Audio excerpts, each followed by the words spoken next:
Fils et filles du bon Dieu, pour sabbat de grâce et de bénédiction tout un chacun de vous pour ce jeudi de la première semaine du temps ordinaire, année.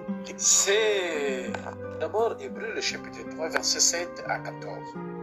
Le Saint-Esprit dit dans un psaume, Psaume 95, 7 à 14. Aujourd'hui, si vous entendez la voix du Seigneur, n'endurcissez pas votre cœur. Fils et filles du bon Dieu. La voix de Dieu se fait entendre encore aujourd'hui. Souvent, fils et filles du bon Dieu, nous ne savons pas l'écouter et nous endurcissons notre cœur. Oh, pardon Seigneur, pardon à ces hommes et des femmes où le cœur endurci, enfermé, qui ne veulent pas écouter ta parole. Fils et filles du bon Dieu, chaque instant de chacune de nos journées vient à nous avec une volonté de Dieu, un appel, une invitation divine.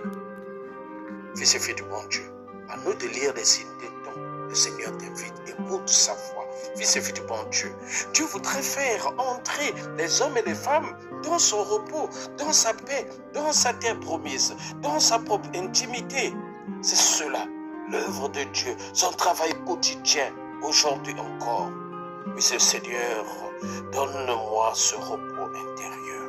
Fils et filles du bon Dieu, c'est la foi qui nous fait correspondre à la volonté et à la pensée de Dieu. D'où la gravité de l'incroyance volontaire, fils et filles du bon Dieu. C'est vraiment un abandon, une séparation du Dieu vivant. C'est une perversion dans notre monde aujourd'hui. Ô Seigneur, nous croyons, mais fais grandir en nous la foi. Fils et filles du bon Dieu, bien sûr. Nous n'avons pas le droit de juger nos frères et sœurs incroyants, car personne ne sait la responsabilité de ses frères et sœurs. L'auteur de l'épître aux Hébreux s'adresse ici à des chrétiens tentés d'abandonner la foi au Christ, afin qu'ils puissent s'accrocher, fils et filles du bon Dieu. Oui, c'est bien à nous-mêmes, comme d'habitude, qu'il faut appliquer cette exigence et non pas aux autres fils et filles du bon Dieu. Je prie le Seigneur aujourd'hui pour toutes ces personnes qui ont abandonné la foi. Je prie pour tous les chrétiens d'aujourd'hui qui sont tentés comme alors de vivre sans foi. Je prie au Seigneur, touche leur cœur. Fils et filles du bon Dieu, Dieu vit dans un aujourd'hui perpétuel. D'où l'importance de ne pas considérer les psaumes et toutes les pages d'écriture comme ces documents antiques et démodés. Non, fils et filles du bon Dieu, ce sont des paroles actuelles de Dieu. Jamais ne réfléchissons assez à cela, fils et filles du bon Dieu. Dieu est notre contemporain. Dieu n'est pas à chercher dans le passé, mais dans l'aujourd'hui de Dieu, dans le quotidien de notre vie. Fils et filles du bon Dieu, Dieu est là pour chacun de nous. Il marche avec nous. Il est notre compagnon, oui. Car nous sommes devenus les compagnons de Christ. Oui, fils et filles du bon Dieu, le Christ nous accompagne minute après minute, jour après jour. La foi est définie ici comme un compagnonnage dans la revue, fils et filles du bon Dieu. Vivre avec le Christ, marcher avec le Christ, c'est cela être véritablement un vrai chrétien dans le quotidien de notre vie. Fils et filles du bon Dieu. L'évangile de ce matin, Marc, le chapitre 1, versets 40 à 45. Fils et filles du bon Dieu, un jour un lépreux vient trouver Jésus. Si tu le veux, tu peux me purifier. Fils et filles du bon Dieu, c'est également la prière de tout un chacun de nous aujourd'hui. Si tu le veux, tu peux m'accorder telle grâce. Si tu le veux, tu peux m'accorder la fertilité. Si tu le veux, tu peux m'accorder la réussite. Si tu le veux, tu peux m'apporter la guérison. Si tu le veux, tu peux m'apporter la grâce d'obtenir le travail. Si tu le veux, donne-moi les moyens pour avoir la santé, des moyens pour avoir la bénédiction, des moyens pour obtenir telle ou telle grâce. Fils et filles du bon Dieu. Le lépreux était un homme exclu de la communauté religieuse. Lévitique 13, 45. Dans la société pré-scientifique, la plupart des maladies contagieuses étaient considérées comme une sorte de châtiment divin. et on s'en défendait comme on pouvait, en mettant le pestiféré au banc de la société, avec interdiction de prendre contact avec lui. Fils et filles du bon Dieu, nous sommes donc là devant l'une des plus grandes misères humaines. Cet homme souffre doublement. Son corps est durement atteint. Il est rejeté de tous, comme on voit aujourd'hui dans nos familles.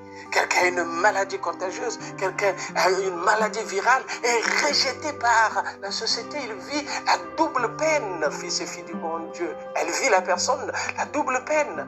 Peine d'abord, la maladie. Peine de l'exclusion, fils et filles du bon Dieu. Oui, pris de pitié devant cet homme, Jésus étend la main et le touche. Fils et filles du bon Dieu, Marc souligne le mouvement de compassion. Jésus s'émeut devant cette détresse, délicatesse, participation à la douleur des autres. C'est ce que le Seigneur fait pour chacun de nous tous les jours. Nous n'avons pas un Dieu insensible, lointain. Il se laisse et attendrir, fils et filles du bon Dieu. Oui, à l'instant même, sa lèpre disparaît et il est purifié. Aussitôt, Jésus le renvoie avec cet avertissement sévère. Attention, ne dis rien à personne, fils et filles du bon Dieu. Toujours la même consigne du secret messianique, fils et filles du bon Dieu.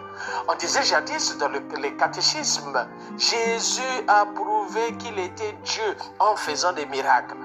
La formule est vraie, fils et filles du bon Dieu, en un certain sens, mais elle pouvait laisser croire que Jésus cherchait avant tout à montrer sa puissance, à prouver qui il était.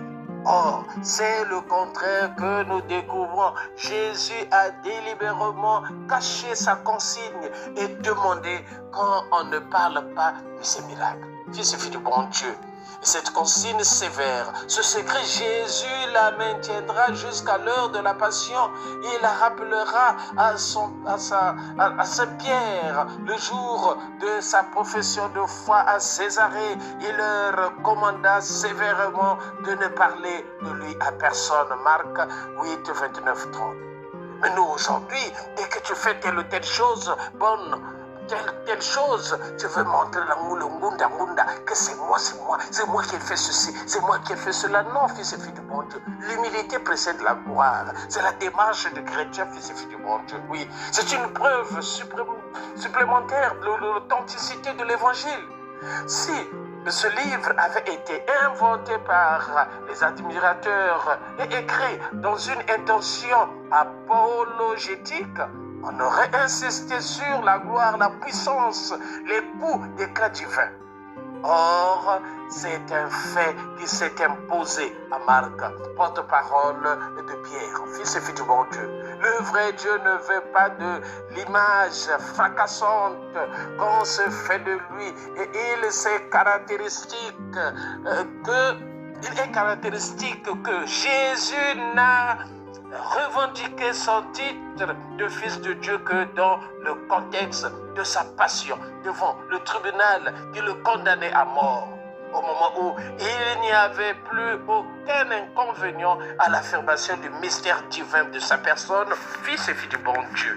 Oui, au moment où tous les rêves de grandeur humaine, politique étaient devenus vraiment vains, fils et fille du bon Dieu. Aujourd'hui, Seigneur, tu es toujours ce même Dieu caché et qui intervient dans le quotidien de notre vie. Fils et filles du bon Dieu.